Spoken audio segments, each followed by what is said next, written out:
Kita mau ngobrolin sesuatu yang related banget ya.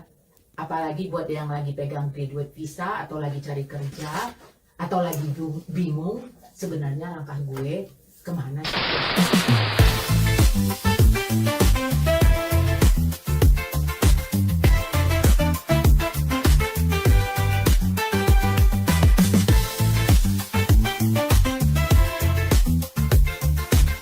Hadir di studio kita Mario, Lucy, dan Randra. Terima kasih Kak Teti, Komungki, dan pemirsa di mana aja berada. Nama saya Mario Krisnadi. Saya bisnis sistem profesional, tanggung jawab atas sistem ERP dan GIS dan bisnis intelligence. Saya bergerak di profesi ini lebih dari 15 tahun di Melbourne dan sebelumnya di Sydney, Copenhagen, Singapura, Medan, Surabaya, Jakarta. Melanglang buana ini ya. Di luar kegiatan profesional saya melakukan mentoring bagi anak-anak Gen Z yang berkeinginan untuk beraspirasi untuk berkarir di Australia.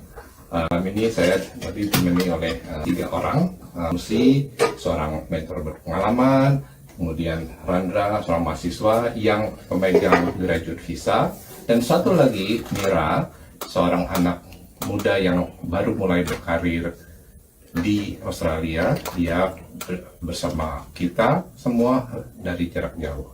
Nanti kita bakal telepon beliau ya. Ya, mempersilakan Lucy untuk memperkenalkan diri.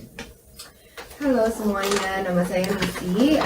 Saya finance and commercial professional. Udah ada pengalaman 15 tahun, ya 11 tahun di Australia lah kira-kira karirnya. Saat ini kesibukannya lagi kerja di banking sama di salah satu not for profit organization yang cukup gede juga ya, sekitar 300 orang karyawannya. Selain selain bekerja, saya juga volunteer. Saya itu passionate banget gitu sama employment services dan mentoring gitu.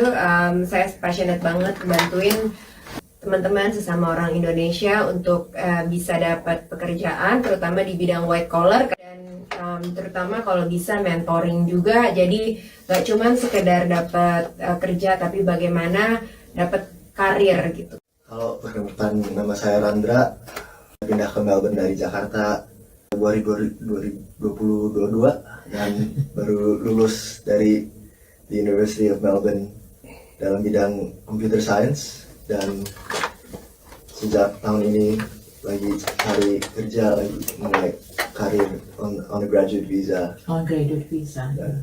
Oke, ini icebreaker ya. Karir di Australia itu apa? Karir di Australia itu kalau menurut saya sangat beda dan butuh tailored approach, beda banget sama di Indonesia. Udah gitu aja deh. Untuk saya so far has been casual. Just casual, ya. Work-life balance is a lot more important sebenarnya di Okay. Australia. Jadi it's about being a part of a community. The community, that's good. How about you, Mario? Sama seperti apa yang Nur Nusi bilang, beda dengan di negara lain. Saya di sini work-life balance yang Randra sampaikan memang benar-benar balance. Icebreaker kedua ini penting. Kalau lagi job hunting, minum kopi atau teh? Oh, ini penting. Kalau saya itu saya tuh orangnya cepet ngantuk, jadi harus minum kopi ya 3 atau 4 lah. Sehari. Berat banget itu ya. How about you? Kalau saya selalu harus teh. Pakai gula kan enggak? Pakai gula, biasanya 3 sendok. Oh my god. Waduh, Indonesian Waduh. style. Indonesian style. Indonesian style. Kurangin gula. Karena that's not good. Kalau mau life balance itu teh dengan 3 sendok. Kafenya diganti gula. Iya. Gimana Mario? Kopi, dan kopi. Kopi gimana? Saya teh. Teh. Oke. Kalau saya kopi. Nah, tadi kita ngobrol-ngobrol mengenai mencari lapangan kerja, khususnya untuk student yang baru lulus mendapatkan graduate visa. Oke, kita mulai serius dikit tapi tetap santai. Nah, kalau lihat kondisi sekarang, pasar kerja Australia itu lagi kayak gimana sih buat fresh graduate dan migran profesional? Sebenarnya sekarang itu unemployment rate itu cukup rendah gitu kali ya, mungkin dibandingkan masa pre-COVID. Cuman tantangannya itu sama ya buat semua fresh graduate dan migrant profesional, yaitu nggak ada local relevant work. Jadi dan di mana-mana itu pasti challenging ya.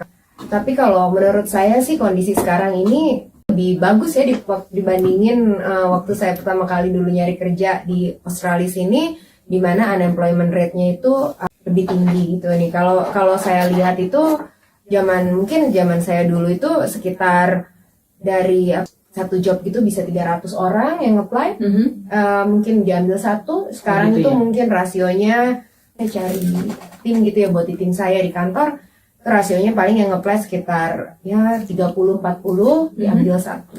Jadi rasionya berkurang lah ya. Jadi sebenarnya chance-nya lebih besar, cuman ya di mana-mana challenge-nya itu lebih tinggi buat migrant profesional yang nggak punya pengalaman lokal sama fresh graduate. Itu challenging dan butuh effort, dan karena itu juga makanya saya sempat kepikiran bikin mentoring ini supaya bantu aja.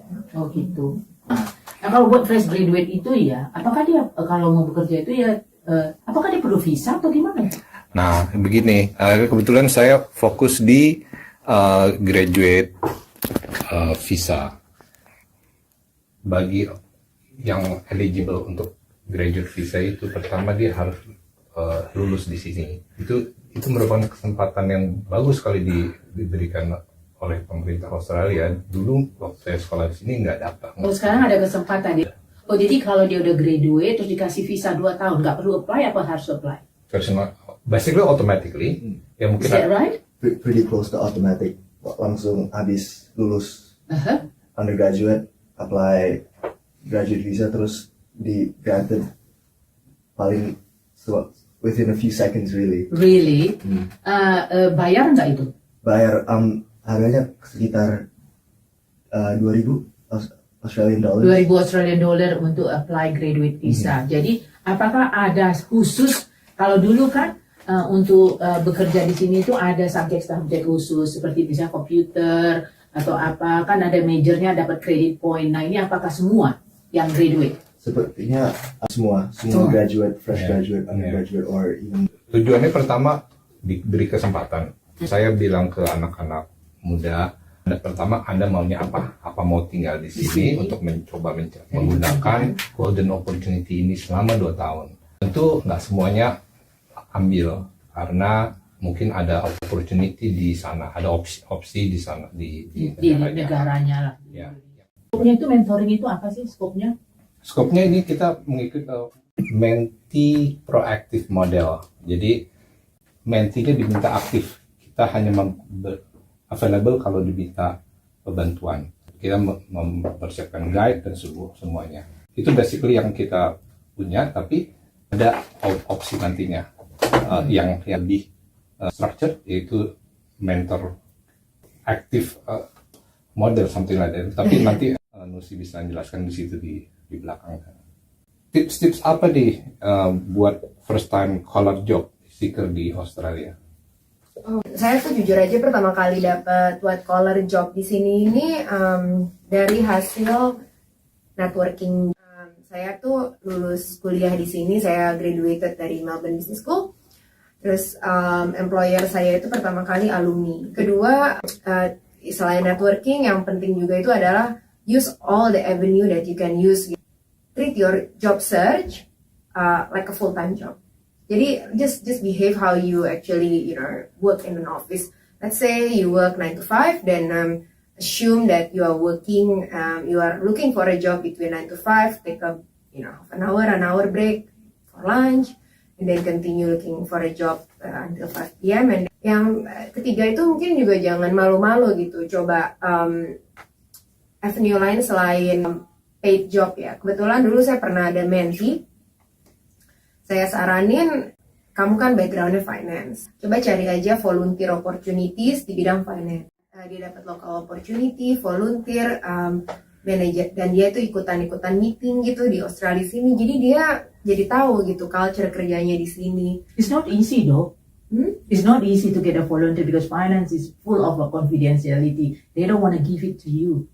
That's experience, my experience. If you wanna volunteer di suatu tempat, apalagi mengenai finance, dan itu semuanya penuh confidentiality. Mereka tuh nggak bakalan mau ngasih ke kita. Tapi pengalaman menti saya dia dapat, puji Gitu, Tuhan lah ya. puji Tuhan. Dia dapat. Jadi dia teman-teman bagi yang mendengarkan, jangan Indo juga. jangan ini ya, jangan patah semangat walaupun tidak ini, kita terus berusaha. Iya. Oke, apa tadi itu yang volunteer ya? gitu. Oke. Itu bisa salah satu jadi avenue sampai dia bisa dapat manajernya itu untuk jadi local referralnya dia, cari local job di sini, which is very helpful sampai akhirnya dia dapat Mungkin paid kali job. kenalan perlu juga di situ ya. Karena karena dia volunteer, jadi dia diundang kayak Christmas party kayak gitu-gitu, jadi mungkin sekalian networking dan membangun mungkin confidence gitu kali ya, kalau terutama yang fresh graduate yang belum pernah kerja sama sekali gitu kan. Jadi ya lebih tahu lah culture kerja di sini dan gimana cara kerja sama orang with different nationality. Jadi itu tadi udah dengerin ya, kita volunteer, tapi kayaknya perlu koneksi juga. Nah, sekarang aku mau mentor kita yang satu ini, Mario. Mungkin kamu bisa jelaskan roadmap-nya Golden Visa ini dari awal. Kalau kasih tahu flow chart-nya itu kayak apa, dari mulai awal sampai akhir, sampai tim suksesnya gitu. Bisa nggak? Bisa, good point. Karena ini yang saya kasih ke menti-menti saya, basically. Pertama itu lagi sekolah, itu immerse with the native English peers and circles while studying. Jadi ini untuk membiasakan diri dengan logat, dengan culture orang-orang Sini ya, orang orang sini. lokal. Ya. Ada contohnya Randra ini, dia pemain bola, terus dia main band, dia ngumpulnya sama orang-orang Aussie. Soccer Sering ya, atau cricket cricket, especially diajarin cricket terus. atau rugby. Rugby. Badan saya is not built for rugby. And then after that? Oke, setelah itu setelah graduate dapat graduate visa subclass 485. Nah, bagi orang yang dari Indonesia mau ke sini itu nggak berlaku dong ini ya, hanya khusus orang yang di sini ya. Itu jalur lain, Jalur Kak Keti. lain. Itu mungkin working holiday visa. Ini apa kita gimana? bukan working holiday visa. Mereka Bukan. tuh datang kemari untuk cari kerja itu beda ya. Ini Ini konteksnya graduate visa. di lulusan Ini khusus lulusan jadi berarti ini bukan orang dari Indonesia tapi orang yang sekolah di sini, hanya mereka dapat Iya. graduate visa. Oke. Iya. Oke. Jadi awalnya di situ di graduate visa dulu nih. Oke. Ya, karena saya fokusnya di situ pada saat ini. Mungkin sih bisa lebih luas lagi. Step keduanya itu enough PR points nggak? Karena ada beberapa student itu dia begitu lulus dia udah punya seperti master degree segala macam atau PhD degree, dia udah punya Poin, credit point. poin duluan. Jadi skill assessment bisa dilakukan, bahasa Inggris bisa dipelajarin, dia skornya cukup nggak? Jadi di situ Jadi ada skor poinnya juga skor ya. poinnya. Kalau cukup ya immediately lodge the PR application, which is the expression of interest. Ya. Cukup. Kalau nggak cukup, Ya stay with the graduate. ya have to stay here for a while because it's a good opportunity for 2 years. Jadi untuk stay dan improve eligibility basically. Jadi pertama increase the points dengan English, dengan nomination skills, so find a career related job definitely. Dia 100% seperti yang Nusi bilang full time. Terus tapi namanya juga harus hidup di sini ya, harus Iya. bayar rent, harus bayar makan, itu mungkin harus ambil casual work gitu. Dan satu lagi yang important juga, get ready with the unpaid internship. Di sini yang dilakukan oleh salah satu gitu menti ya. kami, Mira, yang melakukan unpaid internship. But in the meantime juga selalu melihat enough point nggak. Next berikutnya itu ketika sukses mendapatkan career job, kerjalah di situ sampai at the end of 2 tahun tadi. Nah, jadi nanti begitu selesai graduate visa ends, ada pertanyaan, ada 2 lagi nih, apakah PR udah di approve belum? Kalau sudah ya you are now a resident, congratulations, Ya. done your job. Tapi kalau belum, proceed ke step nomor 6, yaitu cari company sponsorship. Di sini ada menteri saya dari Abu Dhabi, dia sudah kerja, sudah selesai, dia a full time employed actually subject to visa. Tapi karena visanya stop, jadi dia harus keluar. Dia minta company sponsorship. Tapi company untuk memberikan sponsorship itu tidak begitu mudah. Selain dia harus bayarnya nggak masalah, tapi harus dijustifikasi apakah skill tidak ada di Australia. Yeah. Jadi so sad dia harus terpaksa pulang. Terus tapi ada stepnya lagi nih, kalau sponsorship di approve ya. Okay, you can see. Yes, you can stay in Australia under company sponsorship, and later maybe can transition to the PR applicability later on. Tapi kalau enggak, masih nggak harus langsung pulang nih. Ada opsi satu lagi, yaitu further study option, either mengambil master atau mengambil PhD. Terus step 7, the pertanyaan jadi, can you study further or not? Kalau if yes, then apply for student visa again. Nanti duit lagi dong. Iya, duit lagi. Ya, kalau Iya kan, Di? ya, kalau nggak ada option untuk study further, You ya have to go home. pathway ends gitu. Yang kayak Boleh bertanya nggak? boleh. Ketika udah 2 tahun itu kan udah mendapat pekerjaan full time. Mm-mm. Nah, kalau sudah mendapat pekerjaan full time, kenapa kok government nggak 2 bulan sebelumnya kasih tahu nih saya udah dapat full time job, bisa kasih nggak? Oh, Karena itu urusan imigrasi. Urusan imigrasi itu Jadi bukan different. 4 bulan, bukan. So how do you bisa 2 tahun loh. proceed from graduate visa into permanent resident You have to visa apply. when you already got full time job? You can't. You have to get No, you the can't. Yeah, we cannot. ticket, I thought it actually. was like a bridge, from graduate visa you must No. got full time job No. and then you will get the permanent resident. Tetap karena aku sendiri yang merasakan waktu untuk apply permanent resident visa itu, you have to give all information, your grandma, grandpa, apakah kau itu kriminal atau enggak. There's so many question that you need to answer. Karena itu Yeah. urusan imigrasi dan banyak yang diminta dokumennya. Tuh, jadi tadi kita mingle sama orang sini ya, supaya pertama kali itu ya mingle supaya bahasanya apanya, terus udah gitu ikutin kegiatannya ya gitu ya. Iya, karena itu penting sekali, karena salah satu tesnya adalah tes verbal kan, dan itu susahnya bukan main. Contohnya bisa nggak tesnya? Contoh kayak karena sejak pindah ke Melbourne main bola, terus baru mulai main kriket, jadi sering bergaul sama orang Australia, terus your English gets better, and then you can put on a really good Australian accent. Iya. And so, like, it's just getting used to living in Australia, and I think that helps if you're going for permanent residency. A big part of it is being around, in and around Australia. Obviously, cari kerja penting, cari sponsorship, Penting ya. tapi like on the background of it, being able to live in Australia will help, if not on the application, at least mentally living here. Ya. Jadi bottleneck itu Kak Teti itu di get a point sama lulusnya itu susah sekali. Untuk lulus bahasa Inggrisnya ya udah susah banget. Makin ditingkatkan ini thresholdnya. Totalnya. Terus yang itu bottleneck pertama, bottleneck kedua ya tadi sponsorship dari perusahaan. Oke. Di sini kan untuk melamar pekerjaan beda ya. Kalau di Indonesia itu kan kita melamar pekerjaan langsung ke perusahaan. Apakah mentor memberikan saran kepada mentee gimana caranya untuk break the job market, whether from the recruitment agency or whether directly to the company? Karena di sini sistemnya kan biasanya kita approach recruitment agency, kita masukkan resume kita, interview, lalu kemudian mereka datang, mereka interview kita apa yang kita suka, apa pengalaman kita, dimasukkan ke database, lalu kita bisa tetap mencari, lalu kita regularly call them whether there is any job, or they call us if there is any opportunity, whether you like it or not. How do you actually advise the mentee?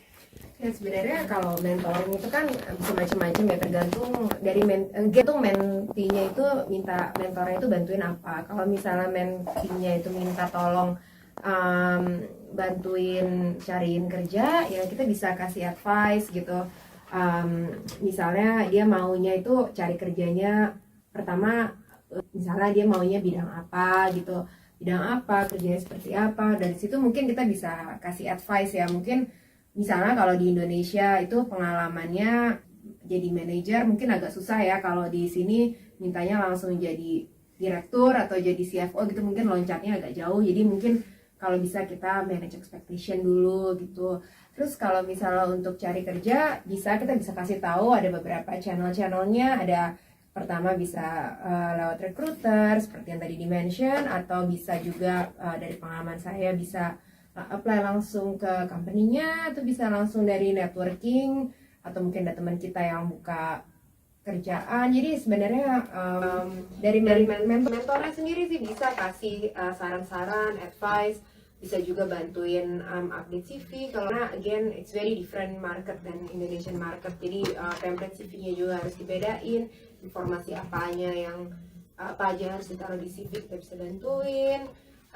Kemudian kayak bagaimana interview, tulis cover letter, again lah kita bisa bantuin. Oh, ada pertanyaan. Ya, bekerja di bidang ini, berapa lama Anda baru mendapat permanent resident? Saya itu puji Tuhan ya Om ya, permanent residennya cepet banget ya. Jadi saya itu lulus kuliah itu tahun 2014 bulan Agustus. Tapi saya itu bahkan belum lulus kuliah udah dipanggil EOI gitu. Kalau nggak salah dulu more than 10 years ago, itu Juli saya dipanggil suruh masukin EOI dari pemerintah. Kemudian Oktober saya dapat PR-nya. Jadi bahkan saya belum lulus aja udah. Oh iya. Saya apply PR itu kebetulan mungkin pathway-nya beda sama yang Pak Mario bilang ya. Saya kebetulan pakai degree saya yang dari Indonesia. Kebetulan degree saya itu skill saya akuntansi diakui sama pemerintah sini. Degree saya juga setara di sini, diakui oleh Chartered Accountant Australia. Jadi ya saya pakai degree Indonesia aja juga. Bagus. Boleh tahu dari lulusan mana nih Indonesia? Ini saya satu alma mater sama Pak Mario, cuman beda tahun aja. Oh, Saya gitu. dari lulusan FEUI. Jadi buat lulusan FEUI jangan ragu-ragu daftar PR, bisa diakuin sama Chartered Accountant Australia, CPA Australia. Jadi pokoknya jangan ragu-ragu lah gitu. Oke. Halo Mira, bisa diceritakan sedikit mengenai Mira supaya para pendengar tahu siapa Mira? Oke, halo, salam kenal semuanya. Aku Mira. Aku aslinya dari Semarang. Dulu aku kuliah di Melbourne, di Unimap juga, jurusan Urban Planning S1. Dan lulus tahun lalu, tahun 2024. Bisa ceritakan singkat nggak perjalanan dari intensif sampai akhirnya dapat kerja karir? Dulu sih pas aku kuliah, aku volunteering kayak join organisasi student gitu sama part-time jobs. I would say it's quite a tough time karena kayak harus jaga study, terus harus kerja part-time buat cari uang jajan. Terus aku year 3 decided to get an internship, unpaid internship sebenarnya, but I feel like it's very useful karena it's the first time dimana kayak aku bisa dapat hands-on experience in the industry di major yang aku pelajarin, which is urban planning. Dan sempat stay lumayan lama setelah aku lulus, sekitar 8 bulan sampai akhirnya aku dapat offer full time, dan sekarang aku kerja di one of the local government di Queensland. Oh gitu. Gaten, mirip sih namanya. Gaten? How do you spell it? Gaten namanya. G-A. Jadi itu dekat Toowoomba kalau Oh, dekat Toowoomba, I love Toowoomba. Kerjanya apa aja itu, Mira? Sekarang aku kerja buat City Council jadi town planner. Oh, town Jadi planner. gampangnya kalau misal ada orang mau bangun rumah, terus kalau di house itu kan ada planning scheme-nya kan tiap council.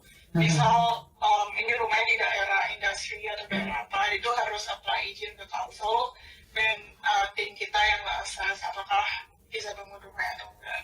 Oh gitu. Jadi kamu juga tadinya dapat graduate visa dong ya? Betul, aku dapat graduate visa. Jadi dari graduate visa sampai kamu mendapatkan pekerjaan sekarang di Gaten, kendala apa yang kamu rasakan paling berat? Kalau lihat ke belakang di posisi mahasiswa itu sama kayak yang lain sih, nggak tahu harus ngapain. Iya, dan mungkin karena nggak tahu ya, kayak mungkin masih muda jadi kayak lebih banyak main-main. Tapi Lulus SMA. di situ yang pertama kali saya tanyakan kepada semua menti, kamu tujuannya apa? Pertama, tujuannya itu mereka tentu mau kerja di sini, tapi the achievable goal terus harus di breakdown. Itu sambil kita ngomong, nanya apa sih sebenarnya, ada opsi apa kalau di Indonesia-nya gimana gitu. Jadi di situ melihat apa sih tujuannya yang mana tadi masih pada bingung, dibantu untuk supaya nggak bingung lagi, di breakdown pelan-pelan dan gitu. Bukan gitu. It's true. I think kalau kalian nggak tahu harus ngapain, ya udah tanya aja ke orang yang tahu gitu. Can you tell me how did you get this job? Did you actually apply to seek.com.au or whether you actually get it from your network? Aku apply online, tapi dulu aku ingat pas aku nyari kerja itu ada beberapa yang terkenal apply online gitu, itu atau enggak di portal perusahaan. Kalau biasa perusahaan gede kan ada portal buat langsung apply gitu kan. Ya aku asal apply aja sih, and I think what's important is I'm just making sure kalau resume rapi, relevan dengan apa yang di advertise, cover letter juga rapi, and yeah, it's then you can ask your mentor about it. Did you practice for interview before you went for the interview? Did you practice with your mentor? I would say I practiced along the way. I had like around 7 interviews sebelum akhirnya I landed my current job. I would say even when I'm practicing on my first interview, it's still like, nervous. Tetap kayak belum pernah kan, jadi kayak beneran nggak tahu gitu loh. But yeah, just like keep trying, keep improving, don't get discouraged. Walaupun I know how stressful it can be. Oke. Mira, pengalaman kerja sudah masuk di sana, gimana di sana di Jatun kan pasti kebanyakan orang-orang lokal Aussie, culture-nya gimana, apa ada culture shock, coba tolong diceritain. Ya, Jatun sangat berbeda dengan Melbourne ya. Jujur pas the first few months Sepi ya. aku lumayan homesick. Iya. Been there. Karena I would say Melbourne is like, living in a bubble. Everything is in there. Dulu aku tinggalnya di QV, persis di atas QV, di depannya Daiso. Jadi kalau mau makan tuh tinggal turun, ngesot, ke Woolies tinggal turun, nge-gym tinggal turun, dan di sini apa-apa harus nyetir. I have to get my driving license. Terus populasinya berapa di Gaten, Mira? Kalau kata internet sih, 7.800. Wah, 7.800 berarti kecil sekali, Amin. So this is too small. It's a small town. Maybe banyak orang farmer kali di sana ya. Tapi But it's good for you though. Ya. Benar-benar beradaptasi dengan lokal.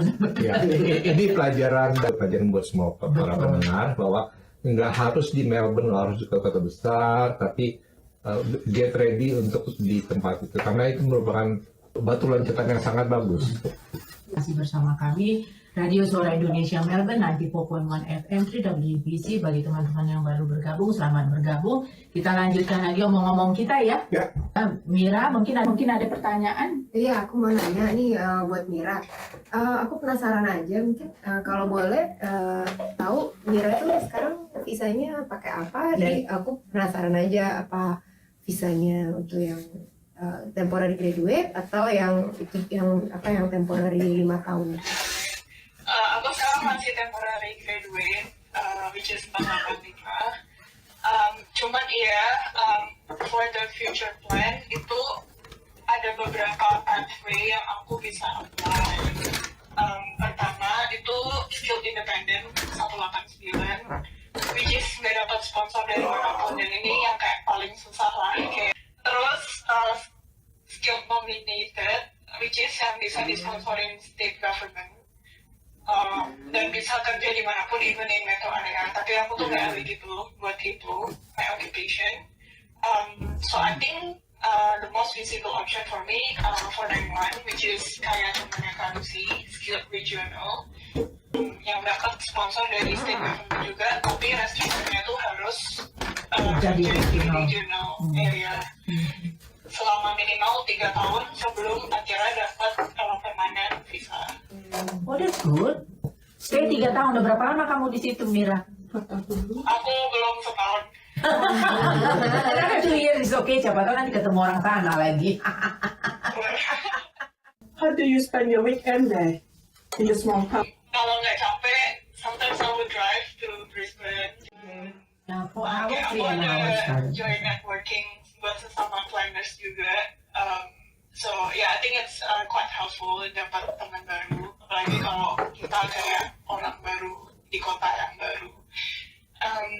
Mira, kamu coba ke local pub, Mira. Waktu saya tinggal di Amidel, saya suka ke local pub. There's you can, apalagi yang di sana itu ya, yang kamu kan urban planning. Mereka tuh cerita banyak sekali mengenai daerah mereka. Karena itu kan kamu tinggal di farm, dia cerita. So you can get something profitable for you, for your career too, ya kan? Jadi karena cerita itu sebenarnya mulai dari pub. Makanya banyak country song itu dibuat dari pub kan, karena itu cerita sehari-hari kehidupan mereka, gitu. Do you have any suggestion to the graduates who want to apply job here or to stay here longer? Buat aku, ya as simple as from making plans sih,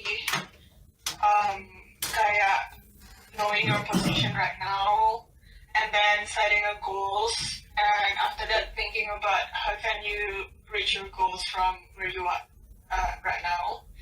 It could be from like a lot of ways, like from finding a mentor, even as simple as like doing a part-time job.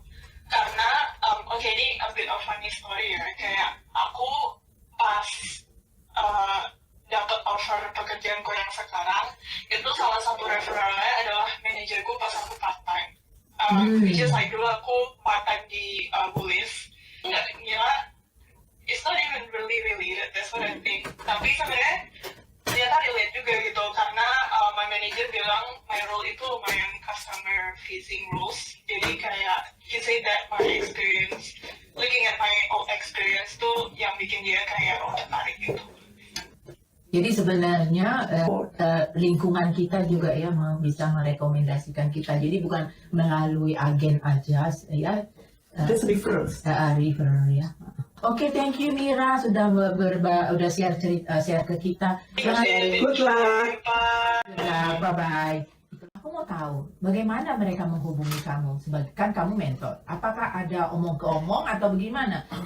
Kita ada Indos. Namanya ada WhatsApp. Jadi pertama kali kita tuh bikin di WhatsApp group Indo OC Career and Self Improvement. Di situ ada career coach-nya juga. Jadi Apa nama grup WhatsApp? Indos Career and Improvement. Instagramnya INDOZ Groups. Nah, Bisa juga dihubungin melalui FMIA, Forum Masyarakat Indonesia di Australia. Di situ kita juga terbuka untuk mentor-mentor yang lain. Kalau ingin membantu anak-anak muda, silakan hubungi FMIA dan tadi Indos tadi. Terima kasih. Oke, nah bagi teman-teman tadi sudah jelaskan ya bagi teman-teman yang lagi pengen tahu mengenai graduate visa bisa menghubungi Forum Masyarakat Indonesia Australia, ada Facebooknya ya. Instagramnya juga ada ya, atau juga bisa kalau misalnya nggak bisa menghubungi mereka bisa menghubungi Instagram Radio Suara Indonesia Melbourne. Nanti kita bisa forward ke yang bersangkutan. Nah pendengar, malam ini kita belajar bahwa membangun karir di Australia bukan hanya soal CV, tetapi soal arah, strategi, dan pendampingan yang tepat. Terima kasih untuk mentor Nusi, mentor Mario, mentor Diana, dan Menti Randra. Menti ya, bukan mentor ya, Menti Randra. Dan Mira tentu saja. Nah, demikianlah tadi. Saya dan Om Luki dan saya Teti dan Om Luki juga mengucapkan terima kasih. Oh, terima kasih banyak kepada semua. Sering-seringlah kembali. Bagaimana kalau kita putarkan sebuah lagu dulu ya Om ya? Kalau ini judulnya itu Jangan Menyerah, cocok kayaknya dengan